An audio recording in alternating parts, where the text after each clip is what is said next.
ninafungua malango ya mwezi huu kwa ajili ya maliziano ya kitaifa.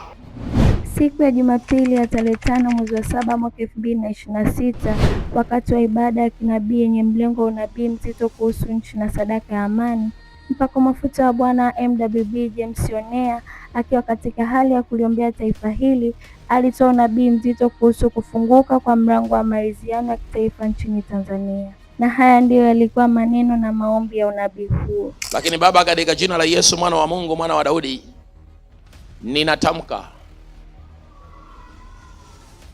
ya kwamba na ya kuwa taifa hili litatulia. Kuta za taifa hili zitatulia. Nyumba ndani ya taifa hili zitastawi. In the name of Jesus. In the name of Jesus. Baba, ninatamka kwa mamlaka na kwa nguvu ya jina la Yesu, tarehe 7 mwezi wa 7 kutakuwa na shwari kuu katika taifa hili. In the name of Jesus. In the name of Jesus. Baba, ninatamka kwa kinywa hiki ambacho kimekuwa registered in heaven and the heavenly places, that in the mighty name of Jesus, mwezi wa 7, Bwana, hakutokuwa na uovu wala umwagaji damu ndani ya taifa hili. Lakini ninatabiri kinyume chake ya kwamba ninafungua malango ya mwezi huu kwa ajili ya maliziano ya kitaifa. Ya kwamba ninafungua malango ya mwezi huu kwa ajili ya maliziano ya kitaifa. In the name of Jesus.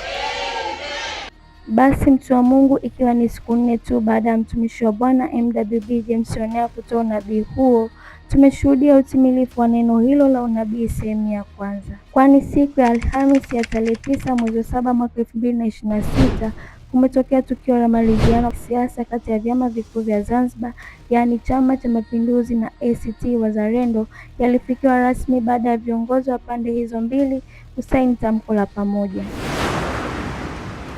Tamko hilo limesomwa Ikulu Zanzibar na Katibu Mkuu Kiongozi Mansur Amos Kassim mbele ya viongozi wa serikali, viongozi wa dini na wawakilishi wa vyama vya siasa. Katika eneo la utiaji saini kushuhudia hatua hii kwa upande wa Chama cha Mapinduzi.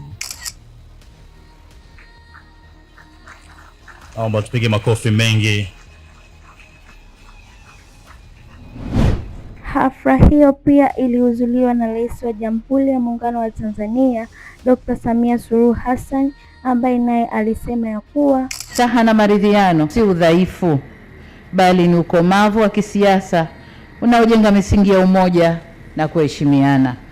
Ni ishara kwamba viongozi wanaweza kutofautiana kwa hoja, lakini wakakubaliana katika mambo ya msingi ya uendeshaji wa nchi, kujali maslahi na ustawi wa wananchi na nchi kwa ujumla. Mwelekeo huu wa kiungwana tulioshuhudia leo unafungua ukurasa mwingine katika kuimarisha umoja, amani, utulivu na mshikamano wa wananchi wa Zanzibar na Tanzania kwa ujumla. Hakika jitihada hizi zinapaswa kuendelezwa na kuenziwa. Hakika huu ni utimilifu wa unabii wa kiwango cha juu sana kitaifa, na hii ni sehemu ya kwanza utimilifu wa neno hili la unabii. Sasa tunangoja utimilifu wa unabii huu sehemu ya pili, kwa kuona maridhiano ya kitaifa upande wa Tanzania bara.